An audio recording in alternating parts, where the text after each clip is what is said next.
Hey everyone, welcome to the Elevate podcast with me, Kyle Goldie. And on today's episode, I'm chatting with Natalie Franke. You might know her best from being one of the founders of the Rising Tide Society, and you might also know her as being the head of community at the super powerful and awesome CRM platform, Honeybook. And above all else, Natalie is all about community over competition. She's a big leader for that movement, and as a Honeybook educator myself, I can say with confidence that Natalie truly is all about community over competition. She's led tens of thousands of creative entrepreneurs from around the world, and she continues to be a leader by every meaning of the word. On today's show, I'll be chatting with Natalie about the importance of time. More specifically, how you can make the most out of your time, how to increase your productivity, and how to truly maintain control of your schedule if you are wanting to hit that next level in both your business and your life. And as always, this podcast episode is going to be packed with value, so stick around. Hey everyone, welcome to the Elevate podcast with me, your host, Kyle Goldie. I'm a husband, traveler, photographer, and successful small business owner. And each week I'll be sharing authentic, actionable advice or incredible, inspirational interviews to help improve the way you run your life. So join us, take notes, and most importantly, take action. Let's get straight into it. This episode is brought to you in part by Honeybook, an absolutely incredible client management system to help you power your creative business. From the very beginning of collecting those leads, sending out your autoresponders, sending out those quotes, contracts, invoices, collecting payments, all the way to building out custom automated communication workflows, tracking lead and follow-up statuses, and creating reports to help you understand what's working. As a creative business owner, I can't say enough good things about Honeybook. Having the right CRM behind what I do has enabled me to save countless hours on my calendar each and every week. So whatever it is that you do, I recommend Honeybook as a CRM. And when you go to kylegoldie.com/honeybook, you can get a big discount of 50% off your first year. So if you're wanting to test it out and see how awesome it is for yourself, head on over to kylegoldie.com/honeybook to learn more about the platform and to claim your 50% off special deal. All right, so Natalie, before we dive deep into all of this, I just wanted to say thank you so much for taking the time out of your busy schedule and chatting with me here today on the show, and especially while you're expecting your baby super soon. Thank you so much for having me. It's such an honor. I really mean that. It is such an honor to be here and just to connect and chat with you. And yes, this little guy is actually kicking me as we're recording this right now. I think he just woke up. Yeah, that's really exciting that you're about to have a kid. My wife and I, we are trying ourselves. We haven't been able to get pregnant yet, but it's still part of the process, as everyone knows.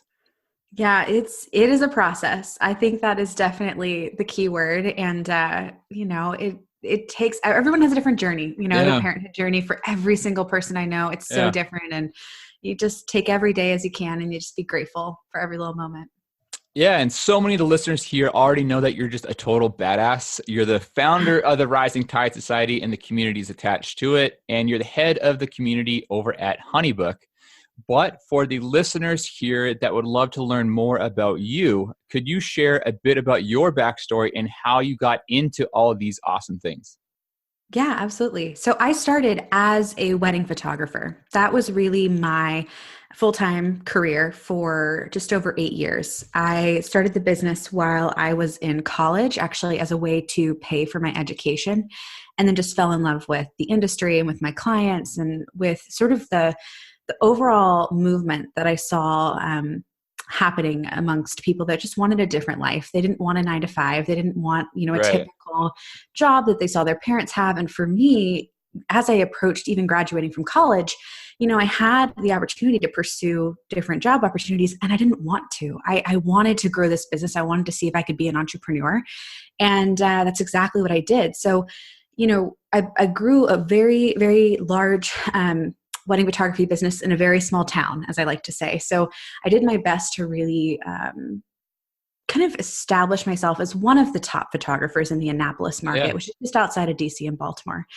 And that really led me to everything else. I mean, that business taught me everything I know about entrepreneurship. It also introduced me to the isolation and loneliness of entrepreneurship, which, if anyone's ever heard my story, you know that going through that process of growing something to be highly profitable often comes with a double-edged sword Oh of yeah. doing it alone and feeling isolated and kind Yep. of just struggling to hustle through. Yeah. And it was that sort of moment that was a turning point for me that led me to create the Rising Tide Society, which ultimately led us to partner and then actually join Honeybook through acquisition. And it's been a wild ride ever since. So I've done a little bit of everything. I've worked in community building. I now work in tech. I was a full-time wedding photographer. I still shot a wedding a couple months back for another photography couple, and I'll do that occasionally, probably over the next couple of years, just because I love it. Yeah.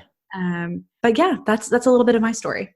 Yeah, it's nice with the progression of the career, and to be honest, it reminds me a lot about myself, which I'm really glad that you're here on this podcast, because it does feel lonely, like as you kind of expand out, and becoming an educator at points for me even kind of feels like I've been alienated a little bit by parts of the community, because they're like, oh well, Kyle, he's dialing back on his wedding photography a bit so he can focus more on his coaching. For me, like, that makes total sense. But for a lot of wedding photographers in particular, like, oh, well, if he's not, photographing 50 weddings a year anymore, is he really still a wedding photographer? I'm like, well, I'm still shooting 30 to 35 weddings. So it's still a full plate. And it's just interesting how the mindset kind of shifts when others kind of look up to you in the industry and you kind of switch part of the focus. Absolutely. I also think leadership is lonely in Yeah. general. Yeah. Whether that leadership looks like being an entrepreneur, working for yourself, whether that leadership looks like, stepping into an educator role, whether it looks like leading a community, whether it looks like being an online influencer, whatever that is, leadership is lonely. It is isolating. I think that, as anyone listening to this progresses in their career, as their platform gets larger, as they grow their business, as they expand into, whether it's new markets or new arenas with different clients, it can be lonely. That is certain. And I think, we could do a whole episode one day on Yeah. just the landscape of that, and also the landscape of how the internet has Yeah. kind of divided us, and Yes. really created this pedestal mentality Yes. where we put other people on pedestals. We like to pick Yes. them apart. There's so much criticism, and I think that holds a lot of people back from even trying, right? Yeah. So I know so many really talented people that, they'll say to me, I just don't want to deal with what you have to deal with. I don't want to deal with, that amount of criticism or that amount of It's every day too. Like I yes. run ads to a few of my programs, and every day on my ads, there's even people commenting, oh, here's another 6-figure earner churning out a course. I'm like, yeah, Right. so what? Like, I want to be able to give back. This is my way of giving back, and I still need to feed my family. Right. So I can't just have everything out there for free. I have a lot for free. This podcast, for example, is for free. So yeah, there's still lots to learn just as the progression goes. And that's why I'm so thankful for the communities that you're putting together. And it's really awesome having communities that you're leading, and where I'm now able to be, surrounded by other educators. And that by itself makes it feel less lonely. Well, thank you. It's so good to hear. So when it comes to building any business in any industry, everything comes back down to time. And time again, the biggest excuses that I've seen people create is that they just don't have enough time in the day. And Mm-hmm. whenever I hear that, I almost cringe, or really do cringe, because it's just that, an excuse. We all have the same amount of time in the day. We all have the same amount of days in a week. So I want to talk to you about your thoughts on maximizing your time and your efficiency. And to start that conversation, I'd love to hear your thoughts on what you do to maximize your time throughout the day to get more accomplished. Yeah. So first and foremost, I'm a huge nerd. I have to say that because if I don't preface by letting you and everyone know that I'm a nerd, sometimes I think people can kind of go, where did that come from? Oh my gosh. I studied neuroscience and psychology at Penn. And, one of the biggest things I do every single day, and it's actually baked into the fabric of how I schedule out my weeks and even my years, is I do everything I can to reduce mental exhaustion. Yep. Everything I can. And also a little bit of my backstory. I mean, a year and a half ago, I had brain surgery to remove a brain tumor. So, I've even dealt with recovering from that swelling in my brain and understanding, we all have a limited amount of mental energy every single day when we wake up. And some days are better than others. We can all agree. We'll wake up some days, maybe there's a little extra, like a little extra juice to get going in the morning. But it's the truth. We've got a finite amount of mental energy. So that kind of sets the tone for everything that I've done, from how I block schedule my days. So I leverage Google Calendar. And if anyone's ever seen on my Insta story, sometimes I'll be like, oh yeah, today's a busy day. And I'll show you my Google Calendar. Every single 30 minutes or hour is blocked. Yeah. And I write in there exactly how I'm going to spend that time. Now, for some people that can look overwhelming, because they'll look at my calendar and they'll say, oh my gosh, it looks like you have no time.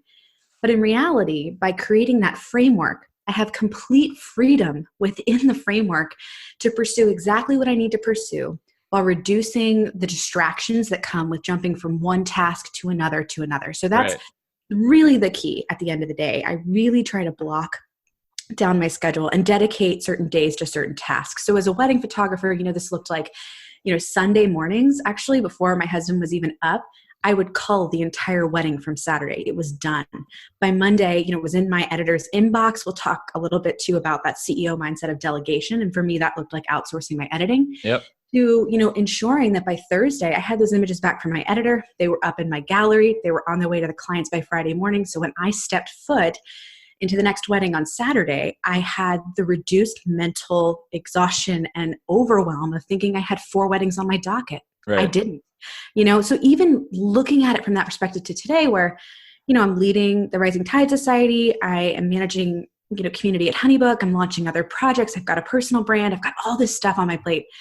And people often say, like, how do you do it all? How are you doing it all? I don't understand. But the truth is, we all have the same amount of time every day. We might have different responsibilities that we have to take on, and we might not have, the same situations. That I'm very certain of.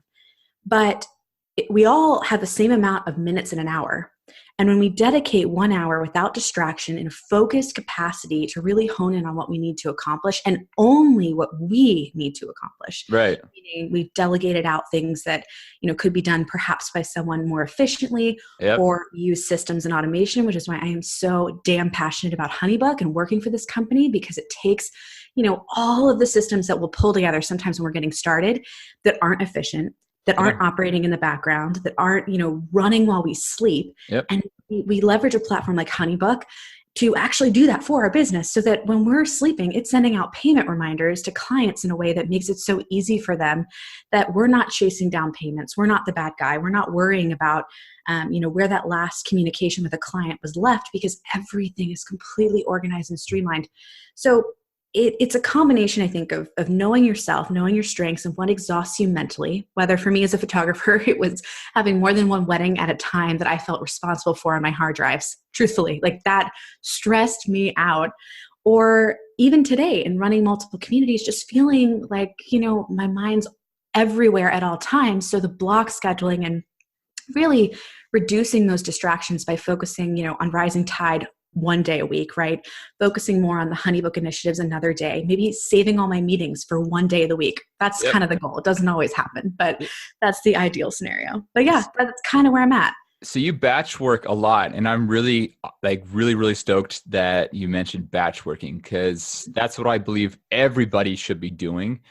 And I hear quite often within my own communities that people get overwhelmed quite a bit. And I say, okay, well, if you feel really overwhelmed as a task, like, without knowing exactly what to do yet, I want everybody to be pulling out a journal, pulling out a piece of paper out of their printer, whatever that they have, and just as they go throughout the day, jot down literally everything that you're doing, like minute by minute by minute.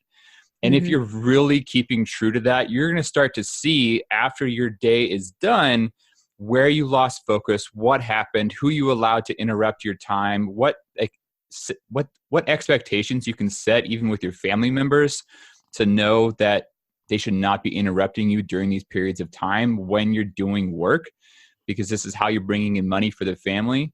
And what I personally do is I sit down every single Sunday evening with my wife, and we just have this mind dump.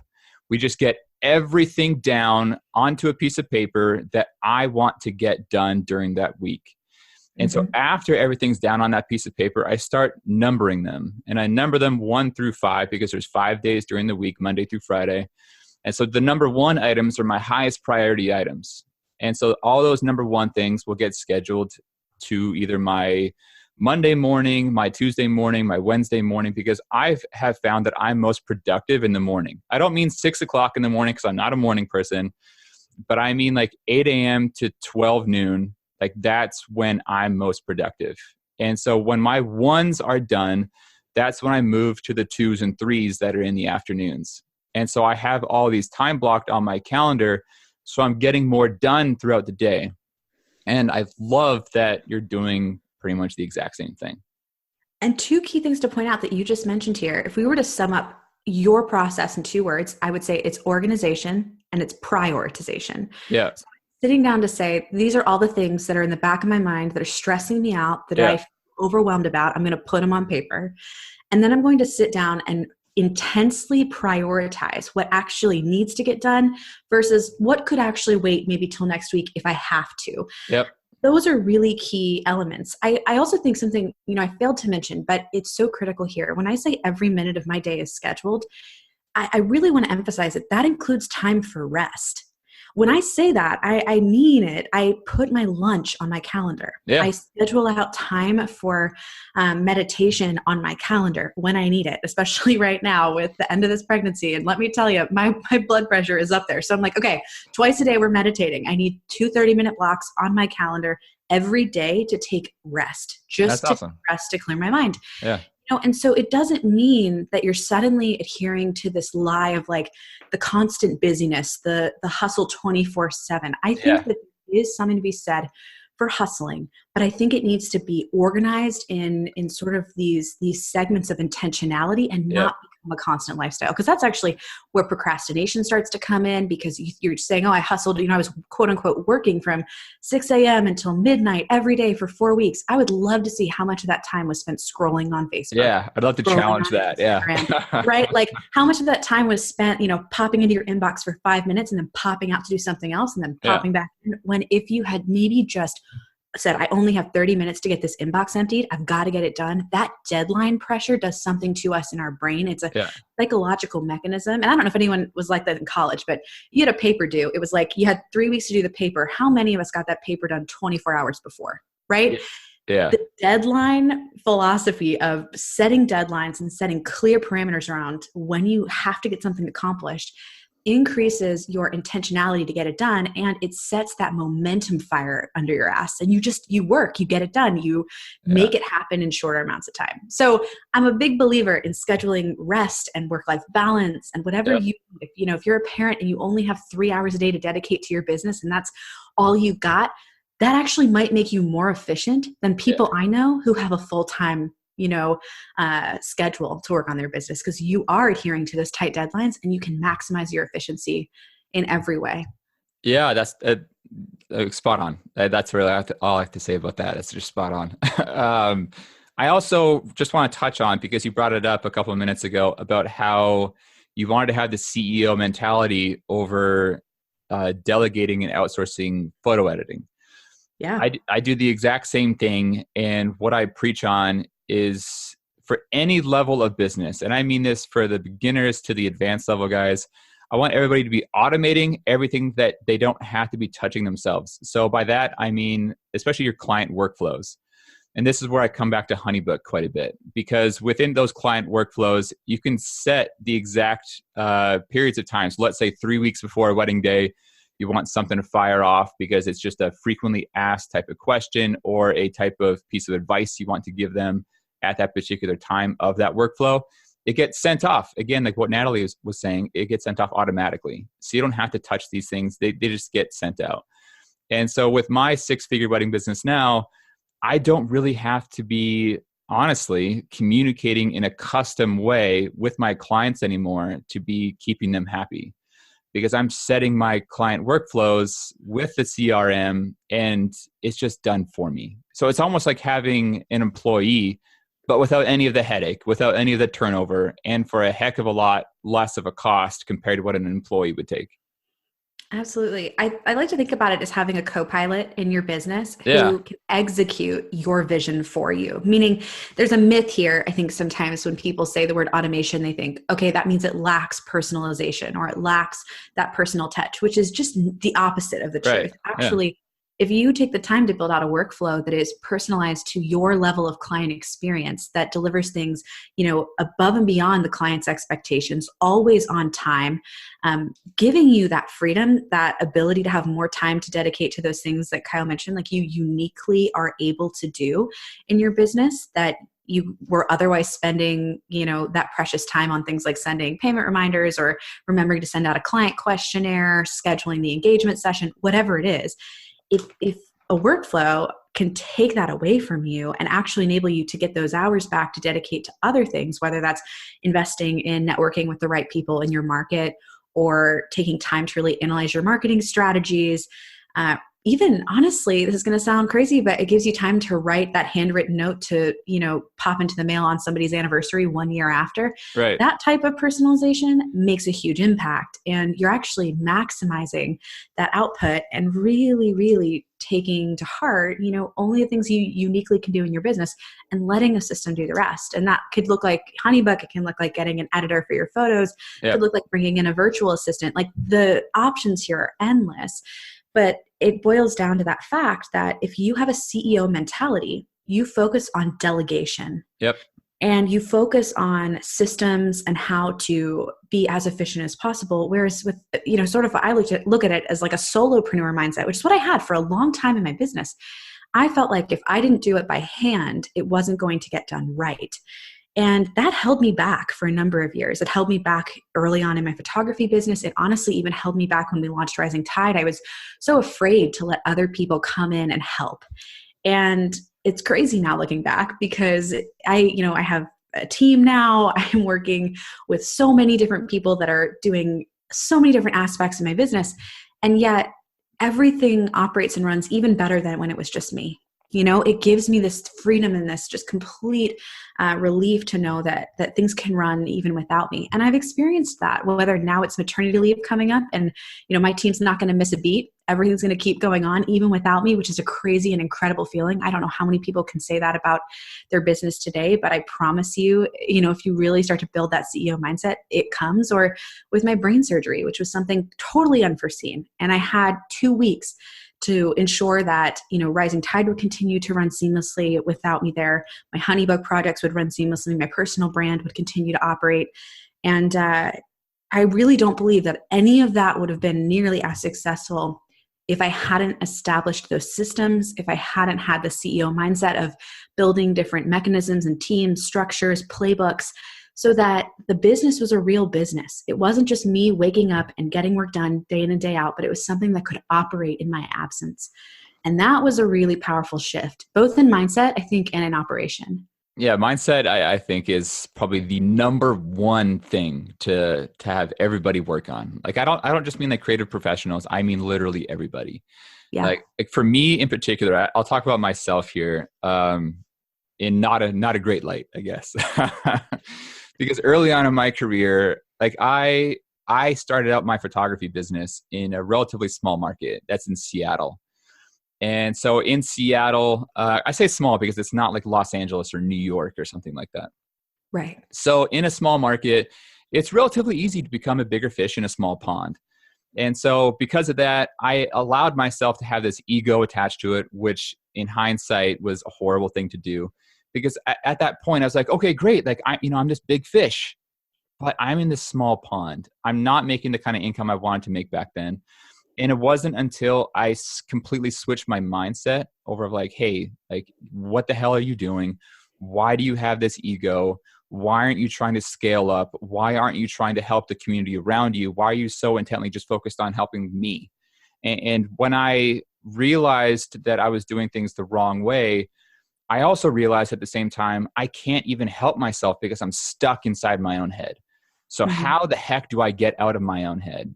And that's where I started looking to educators that specifically taught in the mindset space. And so I wanted to find the best mindset coach possible, one that I could, find anyway, because again, I wasn't networking within the industry back then that great. So what I did is I took straight away to 7-figure earners, and I was asking them what they did to improve their mindset, if they had a mindset coach, who they recommended. And they eventually recommended someone. They're based over in Australia. I'm like, okay, great. Why? I can't get to Australia, but she had an online program. So I spoke with her, went through this application process to see if we're a great fit. We were. I paid her $3,500 to have an 8-week training for me to get out of my own head. And that $3,500 was the best money that I have ever spent in my entire life, because that was the pivotal moment for me. It was like my aha moment of get out of my own head, scale up, help others, and increase my own income at the same time. And speaking of that, I just want to touch on that really fast too, because I mentioned making higher income. Mhm. A lot of people also alienate others when they want to make higher income, which Right. I think is completely bananas, because it's not hurting anyone else if I make a little bit more money. So I want to be able to just kind of let everybody out there know that it's okay to make more money. It's okay to not have the limiting beliefs of you can't make 6 figures, or you can't make 7 figures or 8 figures if you want to make it.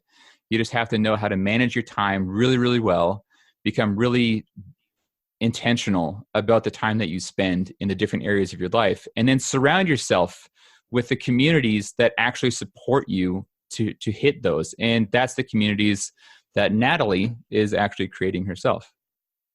I have to jump on so many different things that you just said. Oh my gosh, I agree. I agree. I agree.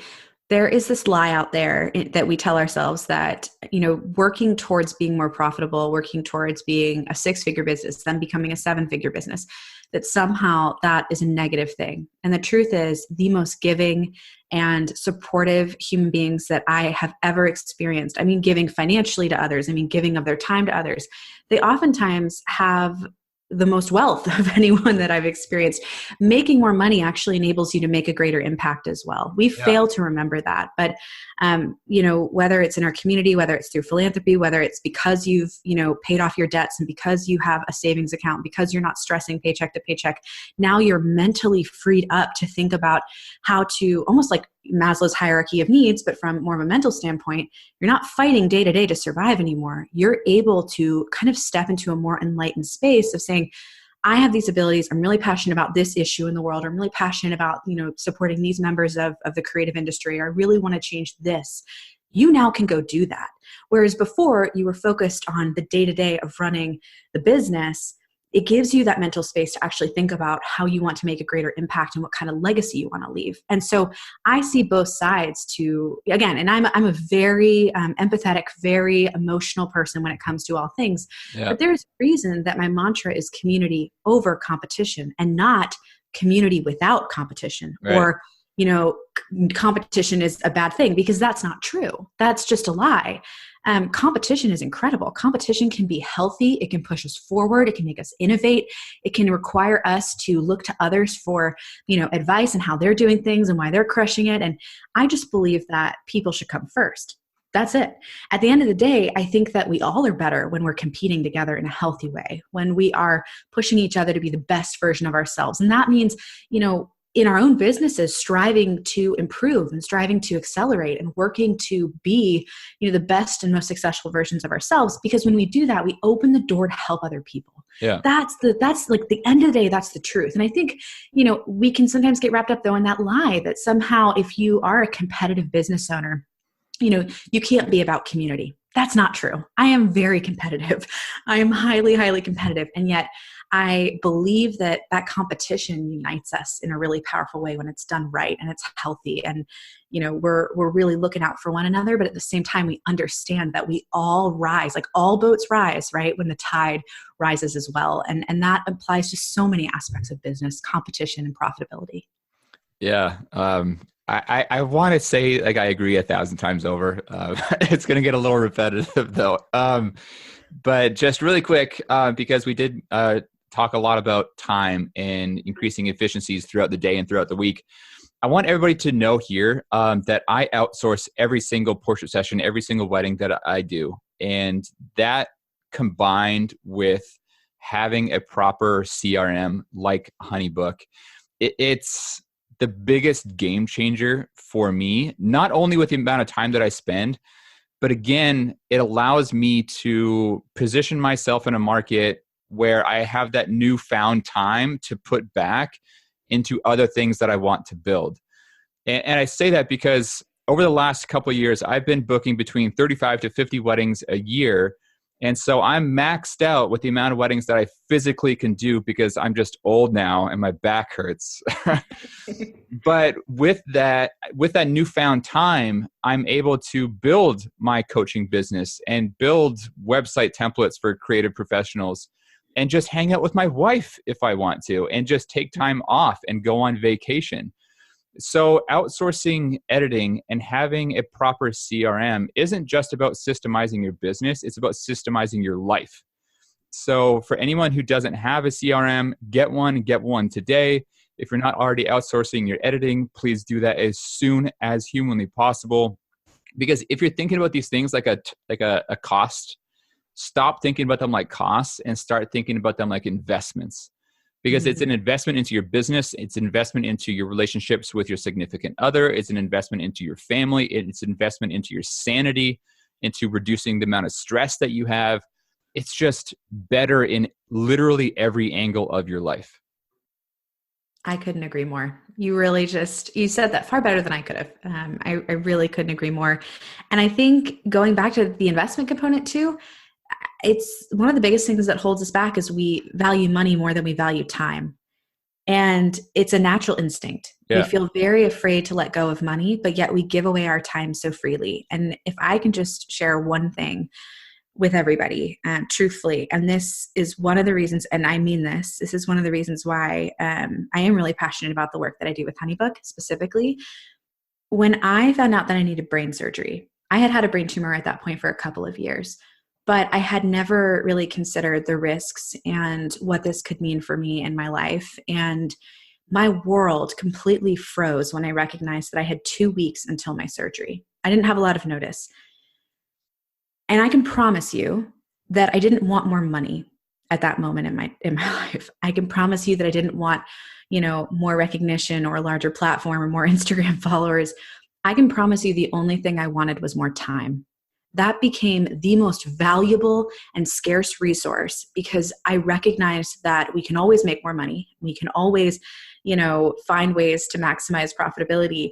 But I had placed so much value and fear in letting go of that money, whether it was investing in, having an assistant or whatever it was. Yep. And I ignored the fact that that entire, span of my life, my time was still by far my most precious resource. And I would have given anything for more time. And unfortunately, we can't. Time is that clock that ticks down every day, and we have to seize it and we have to cling to it and be really efficient in our time when it comes to our businesses so that we can actually be inefficient in our time when it comes to the people that we love and the things that we love. And, that was a wake-up call for me. It was a huge wake-up call. And, Kyle, you really nailed it. It's so easy for us to say, I don't want to invest the money in insert anything here that's going to make your business more efficient. Yeah. But we're doing that at the expense of our truly most precious resource, which is our time. It's the same thing with education. And I don't just say this because I'm an educator, but for the people, and I'm saying this because I used to do this. So I can use myself as an example because I've done things what I call the wrong way quite often in the past. And so when I felt, and this was just a limiting belief of mine on my own mindset issues, back in early in my career, I I didn't want to invest into education because one, I thought that I didn't have enough money.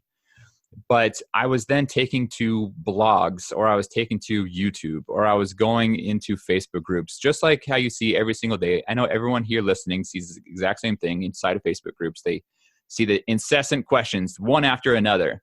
But then when people reply to these Facebook groups, a lot of them, there's some awesome pieces of advice, but then there's some terrible pieces of advice.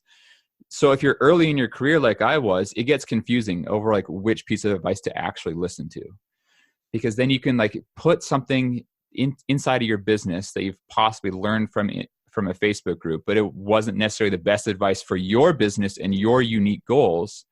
That now you're wasting all this time, you're wasting this money, and everything comes back down to the time that you have.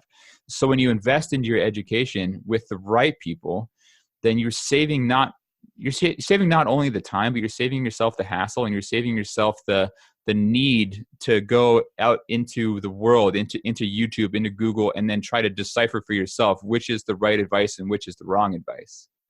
So the moment that I started to educate myself more, I saw a direct return on investment overall. Yes, a couple of courses I've taken in the past were not so great, but others were totally invaluable. But overall, my return on investment over my education is tenfold, if not 20-fold so far. And that's only for the past couple of years. Like last year in particular, I spent nearly $20,000 on education. And out of that $20,000, I've made six figures.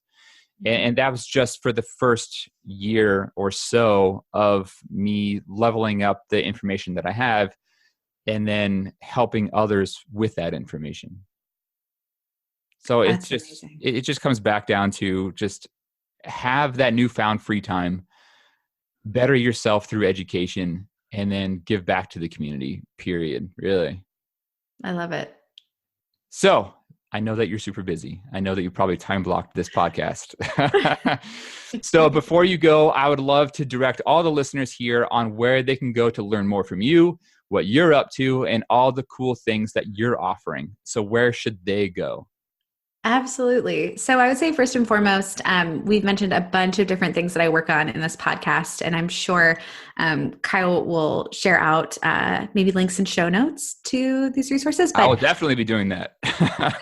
You are the best. Talk about efficiency. It makes it super easy. The first place is, if you are somebody that in listening to this recognizes maybe that there is a gap in your efficiency in your systems, check out Honeybook. I am more than happy to help you answer any questions that you have. Kyle is an incredible educator as well, and he can definitely help you and answer questions too. If you are interested in getting involved in community, you're looking to find a group of people that you can just be vulnerable with and real with and walk through business with, the Rising Tide Society is a huge piece of my heart, and you can check that out at honeybook.com/risingtide. We have chapters in over 400 cities now around the world, and they meet for free every month in the spirit of community over competition. And if you really just want to chat one-on-one with me personally, you can always find me on Instagram. It's just at Natalie Franke. And I would love to connect with you and support your business in any way that I can. Awesome. Thank you so much, Natalie. And again, I really appreciate it. I know that you're super busy, and I shouldn't say busy. I should say you're very productive. But anyways, I really do appreciate you being here. Thanks so much.